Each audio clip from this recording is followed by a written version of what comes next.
கிடக்கும் மரம் முழுங்கி கவுண்ட ஊரில் மைனருங்க 2 பேரு அடுமொழி 2 இங்கே அண்ணன் தம்பியா இருக்கு ஆனாலும் பாசத்துக்கு இவங்க தம்பிதி விலக்கு அதுக்கு ஒரு கதை இருக்கு கேளுங்கடா இவங்க கதையதான் வந்தார வாழ வைக்கும் சேரனது சீமை இது செவ்வாழ குமரிகள கத்தெடுத்த சொன்ன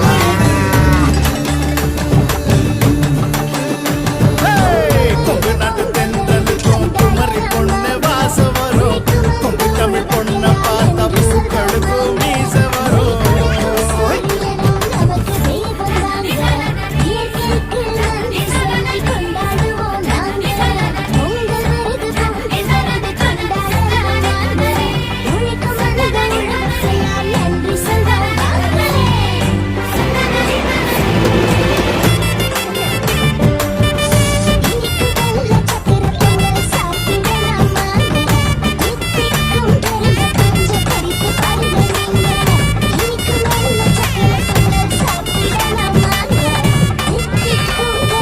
உறவு நிறைஞ்ச குடும்பம் உலகம் அதில் அடங்கும் வீடு வாசல் வீதி எல்லாம் பாலம் போல பாசம் பொங்கும் உயிரை உடல் பிரிஞ்சா வாழ்க்கை இல்லடா கோவிந்தா